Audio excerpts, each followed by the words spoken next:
Bom dia, sétimo ano. Como é que vocês estão? Estou aqui de volta, professor Armando Pérez, para mais uma aula, né? Aquela nossa aulinha de segunda-feira de sustentabilidade. Chegando aqui depois dessa aula de língua portuguesa que vocês tiveram, né? A gente vai agora, ó, ampliar aí nossa visão para o nosso país. Vamos observar aí o nosso tema, que é incêndios e seus impactos. Então, está dentro da nossa, do que a gente vem estudando, né? A gente falou de ilhas de calor, né? A gente vem percebendo esses impactos aqui no Brasil, tá? E aí hoje a gente vai ver mais um desses impactos que são justamente os incêndios. Quem está aqui comigo, ó, é Késia, né, fazendo aí a interpretação para as libras, né, deixando nossa aula bem mais acessível. E aqui ao lado, no chat, ele, o professor do rostinho lindo, Gilson Soares. O próprio, chegando aqui na sua tela, vou fazer uma revelação, pessoal do sétimo ano. A conversa de bastidor aqui era sobre emagrecimento. Cuidar da saúde física. Aí você tem cuidado do seu corpo, alimentação. Ter uma vida mais saudável, também uma vida mais sustentável, sétimo ano. Essa foi massa. Vamos embora para mais uma aula show. Vai virar bordão isso aí, hein? Vai virar bordão. Ter uma alimentação saudável também é sustentável, né, professor Gilson? Gostei. Vamos embora. Olha aí, depois desse tchan aí, dessa chegada reflexiva no dia a dia, vamos refletir sobre os processos ambientais, né? Então, nós já vimos que os impactos ambientais, eles ocorrem aí, ó, a gente falou de aquecimento global, a gente falou da poluição dos oceanos, nós falamos também existem também, né, isso a gente não falou ainda, que é o impacto do lixo nuclear, né, da perda do solo. O solo, quando ele é utilizado para plantação, quando ele é utilizado para pecuária, ele se desgasta, então perdendo produtividade e fertilidade, se torna ali um solo árido, né? Está ligado ao processo de desertificação também, que a gente pode falar aí no futuro. Relacionado a essas questões urbanas, né? Nós temos aí esse cano, aí tem um cano, né, jogando aí uma água verde, tá? Soltando uma água verde aí, que representa, né, a poluição dos rios, né, poluição pelo esgoto, a falta do saneamento básico na nossa cidade, que está relacionada à imagem de baixo também. Nós temos aí uma montanha aí de lixo, né, garrafa, copo, sacola, né, tá saindo ali um cheirinho meio ruim. Então, tem que descrever também, professor Gilson. E aí tá aí esses impactos. E aí na direita, aí no extremo da direita, nós temos aí umas coníferas, né? A árvore tradicional do bioma de taiga, né? Tá aí as coníferas aí famosas no Canadá, né? Naquela região de altas latitudes. E essas árvores estão aí, ó, pegando fogo. Olha para aí, estão aí pegando fogo. Então, como a gente já viu, né, o tema da nossa aula de hoje vai falar sobre isso, né? Vai falar sobre incêndios. E aí, eu tenho a pergunta aqui, professor Gilson. Sim. Qual é a diferença entre incêndio e queimada? Será que o sétimo ano já está ligado nisso aí? Qual é a diferença entre incêndio e queimada? Vamos ver aqui. Às vezes a pessoa que eu ia responder, né? Vamos ver aqui, deixei o mistério no ar. Ó, as queimadas são uma prática de limpeza e renovação diária, sendo mais comuns na zona rural. Podem ser naturais ou causadas pelo ser humano. Então, volta para mim aqui, por favor. Ó, a gente viu, né, na nossa última aula, um impacto ambiental urbano. Nessa definição aqui, nós vimos que o quê? Que as queimadas, elas vão ser comuns na zona rural. Por quê, minha gente? Presta atenção. Porque quando a gente fala dessas questões ambientais, desses impactos, desses desafios para uma sustentabilidade, a gente tem que entender que o rural e o urbano, eles são interdependentes, ou seja, o rural interfere no urbano e o que acontece no urbano também interfere no rural. Né? Não tem mais essa separação, né? De tempos atrás a gente tinha um ambiente rural isolado, desconectado. Ainda tem porque o nosso país é muito grande. Né? Mas, do ponto de vista produtivo, do ponto de vista da integração econômica, do ponto de vista dos serviços que a cidade ela passa a oferecer, né? A gente tem uma grande conexão. Então, é importante a gente perceber aí, né, que existem também problemas que são inerentes ao ambiente urbano, como a gente viu as ilhas de calor, e problemas que são inerentes aos ambientes rurais, como a gente vai ver agora, as queimadas. Então, a queimada nada mais é do que uma técnica. Né? Essa técnica ela vai ser executada para um determinado fim. Então, ó, é uma técnica, será que é moderna? Acho que não, né? A gente utilizar o fogo, né? A humanidade vem utilizando o fogo há milhares de anos, né? Utilizando o fogo aí. O domínio do fogo foi fundamental, né? Para a gente conseguir se desenvolver enquanto espécie. Tá? Então, essa técnica de uso do fogo, ela é muito antiga, ela é bem tradicional e ela é utilizada até hoje, tanto, né, por alguns, não vou falar todos, porque todos é um pouco demais, mas tanto por alguns pequenos produtores, quanto por grandes produtores.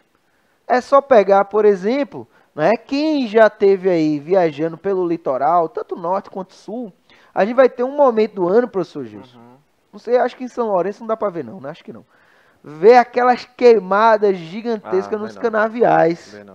Né?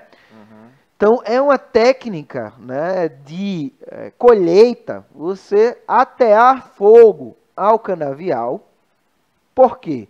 Porque além de... O primeiro ponto é você queimar ali a folha, né, porque a folha da cana não serve para o fim, né, de produção, né, para moagem e tal. Então, e além disso, ela tem, né, propriedades ali, uns pelinhos, umas coisas que cortam, que coçam, né, e que atrapalham também na colheita, né, além de ter animais ali dentro, enfim. Então, essa técnica ela é amplamente utilizada justamente para isso. No período que vai ter o corte da cana, eles ateiam fogo justamente para facilitar essa colheita. Então, veja, isso é de certa forma controlado. Você vai atear fogo numa área específica, tá? Então vamos continuar aqui, ó. Observa. Nós temos aqui uma imagem justamente de uma queimada, né? Ela está seguindo uma linha aí, né? A queimada ela vai servir para limpar uma determinada área, né? Que chama limpar, né? Esse ambiente aí que a gente vê, aparentemente é um ambiente de savana, né? Não sei se aqui no Brasil para dizer que é cerrado, mas provavelmente. Né? Então, é um ambiente, né, de uma vegetação de tipo de savana, ou seja, uma vegetação baixa e arbustiva, né, com baixa densidade, as árvores separadas e por aí vai. Então, para ter uma produção ali econômica, muitas vezes, se a área é muito grande, se utiliza a técnica da queimada para justamente facilitar a limpeza, beleza? Tirar aquela vegetação ali residual. Ok? E aí, ó, continuando aqui, ó. Sobre queimadas. E aí, professor, tá lá, o cara vai atear fogo e tá tudo bem. Isso está dentro da legislação ambiental brasileira, é tudo certo? Então, observa aqui comigo, ó. Essa legislação que a gente falou prevê e autoriza a prática de queimada controlada para fins de produção agropastoris e de pesquisa científica e tecnológica. Ou seja, se existir um fim que esteja dentro aí, que se justifique, né, real, então é possível fazer queimada. E para isso é necessária a obtenção de uma autorização do Sistema Nacional de Meio Ambiente, famoso SISNAMA, né, que vai fazer monitoramento, vai dar essas autorizações. De acordo com a Embrapa, quando descontroladas, as queimadas passam a ser caracterizadas como incêndios, professor Gisso. Então, respondendo a nossa pergunta, né, as queimadas elas são uma técnica que pode ser utilizada para determinado fim e que não vai configurar crime ambiental se o autor dessa queimada, né, produzir ela numa área determinada para a produção de uma pesquisa ou para a produção agropastoris. E quando essa queimada se descontrola, ou seja, quando ela sai dessa área determinada, ela vai virar o quê? Um incêndio. É por isso que quando a gente vê, né, na cidade, a gente vê um prédio em chamas, a gente não chama de queimada, a gente chama de incêndio, porque foi uma coisa que foi descontrolada e sem um objetivo, né, sem um fim. Beleza, minha gente? Então, agora você já sabe essa diferença, não adianta mais falar errado, beleza? Combinado, então, entre a gente. Volta para a tela aí, por favor. Ó, as condições do tempo podem agir como catalisador, como uma baixa umidade relativa do ar, elevadas temperaturas e chuvas fortes com raios e ventos, que podem carregar uma faísca, né, o vento, no caso, pode carregar uma faísca ou mesmo espalhar um foco de incêndio. A vegetação seca pode também criar condições para a ocorrência de queimadas. Vamos lá, minha gente, ó. Nós temos aí, né, como a gente viu, fatores naturais. Então, ó, o cerrado, né, já que a gente falou do cerrado, o cerrado é uma área que evoluiu, professor Gilson. Evoluiu na evolução da vegetação ali, na adaptação ao ambiente, né, que o ambiente de clima tropical, ele vai ter aí uma estação do ano seca e uma estação do ano chuvosa, né, uma estação do ano úmida. Então, ele se adaptou, a vegetação se adaptou a, por exemplo, no período de estar muito seca, acontecerem incêndios, ou seja, no cerrado ocorrem incêndios naturais. Já na floresta amazônica, professor Gilson, sim, que é uma floresta de alta umidade, né, com chuvas, sim, o ano inteiro, não vai dizer que tem uma estação seca, tem uma estação que chove menos, mas não pode se dizer que é uma estação seca, como acontece no cerrado. Então, as condições para uma queimada natural, elas são bem mais, como é que eu posso dizer? Bem mais pontuais, né? Você vai ter ali um lugar específico, às vezes numa zona de transição, mas ali no meio da floresta amazônica é bem mais difícil que ocorram incêndios naturais. Beleza? Por causa justamente das diferenças. Então, veja, os pontos que a gente trouxe aí é o quê? A baixa umidade. Não tem na Amazônia. A ocorrência de elevadas temperaturas. Tem.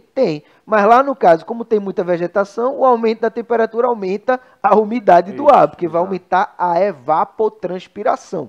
Veja que são termos aqui que, se você não entender, né, você pode ver na reprise, que a gente esqueceu de falar no começo, mas está falando agora. Né? Então, se passar alguma coisa muito rápido, então vai lá às 14 horas, acontecem as reprises, né, no aplicativo do Educa Recife, né, que vocês têm acesso ao download, né, isso parece aquelas propagandas no meio do programa, né, tem acesso ao download pelo aplicativo. Será que o aplicativo vai aparecer? Aparece sim. Olha lá, aí, muito bem, Juninho. Então, vê só. Então, se você perdeu, se tem algum tempo que você não conhece, vai lá, baixa o aplicativo para assistir as reprises, está lá as aulas gravadas, beleza? Então, não tem desculpa, não dizer, não lembro e tal, não tem mais isso, né? E vê no YouTube também. Beleza? Ó, então, a gente viu que existe uma diferença na evolução natural de um tipo florestal que pega fogo, né? Que cresce ali com a ocorrência, porque lá no centro-oeste acontece muito raio, professor Gil. Isso é uma das áreas que mais caem raio no mundo. Por que eu falei tudo isso? Porque vai chegar esse infográfico aqui, muito interativo na tela de vocês, e a gente vai começar falando deste mapa que nós temos aí, tá? No lado à direita, né? Nós temos um mapa que está circundado, né, por um gráfico em formato aí de disco, né? Esse gráfico de disco. Cada partezinha do gráfico vai estar fazendo referência à informação que está dentro aí, né, ao lado do mapa. Então, primeiro, olhando o mapa, nós temos aí em vermelho, né, as áreas de queimadas, tá? Então, ó, em vermelho nós estamos tendo aí, e o foco está principalmente na região centro-norte do Brasil, né? A gente pode dizer centro-norte, né? Centro-norte do Brasil, tá? Pegando aí desde o Maranhão mais ao norte, passando pelo Tocantins, o oeste da Bahia, né? Aquela região ali famosa chamada Matopiba, né? E indo ali em direção ao Mato Grosso, tá? Mato Grosso do Sul e os estados já do norte aí fronteiriços. Então, a gente vai ter focos, né, de queimada nesses lugares, e o gráfico aqui no meio está dizendo, ó, que 30%, professor Gilson, a maior parte das queimadas no Brasil são feitas para as pastagens, ou seja, você está ali querendo renovar a vegetação, derruba a vegetação nativa, atia fogo, né, para poder renovar ali com as pastagens. A primeira vegetação que vai surgir ali vai ser as pastagens, né, vai ser uma vegetação arbustiva, né, gramíneas e tal. Depois, né, vai ser a formação campestre, né, vai estar dentro dessa formação campestre, né, ou seja, a formação de cerrado, a formação dos campos de transição. 29% vai ser a formação savânica, que aí sim é o cerrado, e 8% a formação florestal, né? 2% apenas para agricultura, percebe? Então aí são os usos, né? Para que se usa, para que se faz essas queimadas? Isso desde 1985, tá? E aí, ó, se a gente observar aqui, volta para mim aqui, por favor, Juninho. Ó, se vocês observarem, eu vou falar dessa região aqui, ó, área queimada acumulada nos biomas, tá? Então, desde 85 até 2020, a área acumulada dos biomas, tá? Lateral. Então, tá aqui, muito bem, vamos falar aqui, garoto. Ó, então observa aqui, a gente tem Cerrado em primeiro lugar, com um acumulado de 73%, ou seja, 73% desse bioma já foi queimado. Tá? Então, Amazônia, 69%. Então, a gente tem um acumulado, né? Perdão, 41%, né? 69% vai ser o acumulado, né? No período, do período estudado, beleza? Então, depois a gente tem a Caatinga, né? Que tem um detalhe, a Caatinga ela é utilizada também, né? Para a retirada dela é utilizada também para gerar energia para a população, né? Então, muita dessa população vive na zona rural e é utilizada, né? Utiliza da vegetação para gerar energia. Depois vem o Pantanal, a Mata Atlântica e os Pampas. Beleza? Vamos voltar aqui, muito bem. Então, pessoal, continuando aqui, né? Esse gráfico, você pode observar ele aí depois, né? Ele é de uma ONG chamada MAP Biomas, né? Então, um grupo de estudo que vai pesquisar isso aí. Ó, consequências, rapidamente. Então, problemas respiratórios e o agravamento daqueles já existentes, então, principalmente em crianças e idosos. Redução da visibilidade, né? Já está ali no meio da pista, está pegando aquele incêndio, né? E aí pode causar engavetamentos, né, que é um carro batendo no outro, fica gerando aquele efeito dominó. Não tem corte Queda, de certo, não, viu? exatamente. Queda da qualidade do ar. Daqui a pouco o professor Gilson vai chegar. Eu sei que vocês estão sentindo falta dele, daqui a pouco ele vai participar aqui com a gente. Fiquem tranquilos e tranquilas, tá? Ó, queda da qualidade do ar, desmatamento e perda da biodiversidade com destruição da fauna e da flora, ou seja, né, nós temos aí a morte, né, dos animais, né, algumas vegetações, algumas árvores, né, são queimadas e demoram muito tempo para nascer, né, que estavam ali em condições muito específicas e, né, principalmente no cerrado, minha gente. Um detalhe do cerrado, veja, o que deixa mais grave, aquele número que a gente viu, aquela alta porcentagem da área do cerrado que já foi consumida, é que o cerrado é uma vegetação muito madura, né, professor Gilson? Do Brasil, ele é a vegetação, né, o tipo de bioma mais maduro que existe. Ou seja, ele não se renova da mesma forma. Então, o cerrado, a tendência dele é que ele vai se tornando cada vez mais seco, né? Por exemplo, deixou tudo parado lá. Agora, não acontece mais queimada e tal. O cerrado ele vai ter um grau de renovação, mas ele não se estabelece até antes. Percebe? Ele não consegue se renovar da forma até antes, justamente pelas suas características naturais, pela característica do clima e por ser uma vegetação que está em áreas de contato, em área de transição. Percebe? Então isso é muito grave, isso é muito sério, porque é uma perda de biodiversidade. Tem muitas vegetações que são chamadas endêmicas. O que são vegetações endêmicas é que só existe ali naquele lugar. Não só vegetações, como animais também. Né? O famoso lobo-guará, o tamanduá, né? além de uma variedade de espécies de aves, são endêmicas dessa região. Percebe? Então, é isso aí, né? Isso deixa tudo muito mais grave, muito mais sério. Por isso a gente tem que refletir sobre isso, tá? Então, é algo que muitas vezes está fora do Pois nosso é, grau de atuação, né, professor Gilson? Por estar exatamente. em zonas mais distantes, mas a gente se importar, a gente se informar, Com a gente certeza. passar informação e, principalmente, né, através da atuação política, né, É, favorecendo ou não o uso, o consumo de certos exato. produtos gerados por essas queimadas, aí a gente tem um nível de atuação, né? Um detalhe, por exemplo, é que os países da Europa, né, os países da Europa, eles se recusam a comprar produtos que são oriundos, né, que vêm de lugares que foram queimados ilegalmente. Porque tem aí, né, a queimada que é legal e tem a queimada que não é legal, né? Não é legal, pareceu, não é legal nenhum tipo de incêndio, né? Mas que está dentro da lei, da legislação, como a gente falou. Beleza? Vamos seguir aqui. Ó, outras consequências, além dessas que a gente falou. A mudança da qualidade do solo, que é trazido pela queda de fertilidade, o aumento da erosão do solo, e essa mudança ela vai ser ali com a sequência, né? Você queimando várias vezes a mesma área. Desequilíbrio ecossistêmico e transformações de ciclos naturais, como o da água. Então, se uma área vai ser constantemente queimada, vai ficar ali com a menos umidade, porque vai ter menos vegetação, então a tendência é se tornar uma área mais árida, né? Ou seja, mais seca.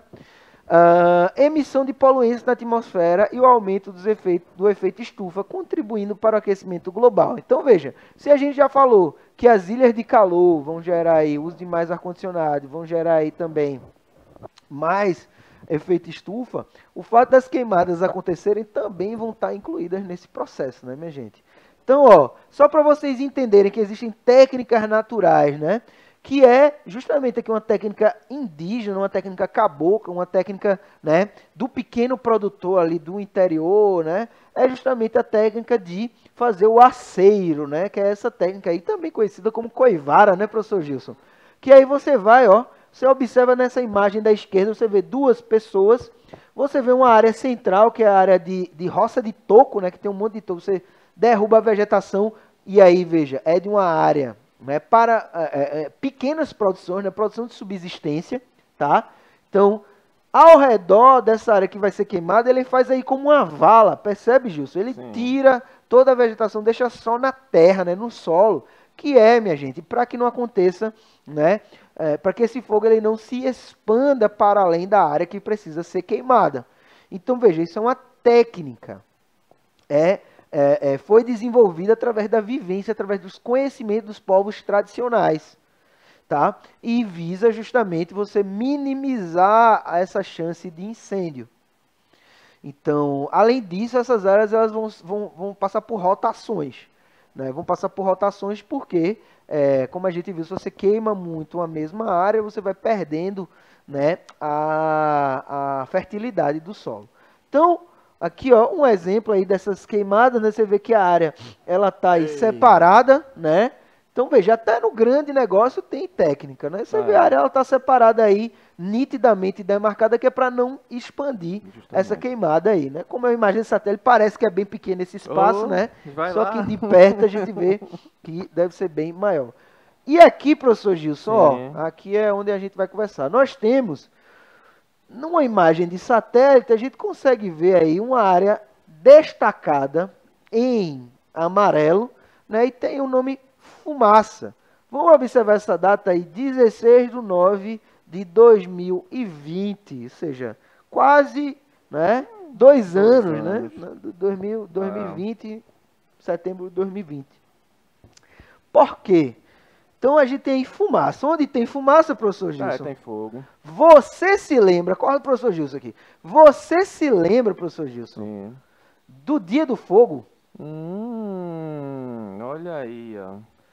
que foi quando o dia virou noite, lá no Ai. sudeste do país. Foi aquele dia em que os produtores ali da região do sul do Pará, aquela área ali amazônica, né, eles combinaram e atearam fogo, né, numa grande área. Proporção, né? E a fumaça, né, foi tanta Ei, que chegou ao sudeste do país, né, e fez isso aqui, ó. mudou.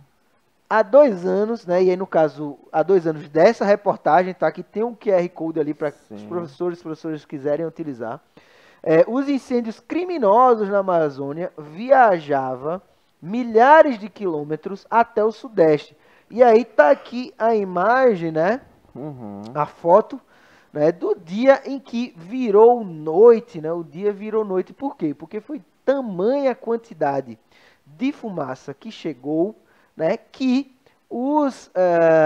as pessoas, elas acharam que era o apocalipse, professor Gilson. E aí, professor Gilson, fale aí para os Agora, nossos alunos aí, para a gente já estar que se eu encaminhando para o acho- final. Fale aí para os nossos alunos essa relação entre Sim. o local e o global.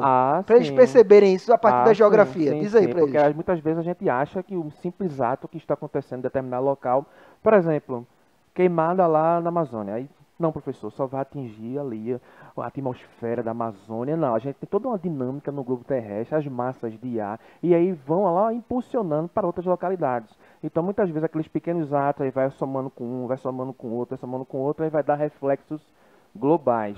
Aí, quando a gente trabalha essa questão, professor, aí das queimadas criminosas, é porque é um mérito que a gente, político, que a gente nem deveria debater, mas é importante citar, né, que a gente possui institutos de pesquisas nacionais que têm sensores que localizam focos de calor, possíveis queimadas, né, e aí acabam entrando, não, esses dados não são tão corretos, e a gente vê na prática, né, os biomas, os ecossistemas sendo degradados, sendo, com o passar do tempo, sendo ali oprimidos, né, bastante degradados, e assim não é uma coisa tão legal. É uma coisa para a gente refletir e pensar e colocar essas práticas sustentáveis em prática. Beleza, pessoal do 7º ano?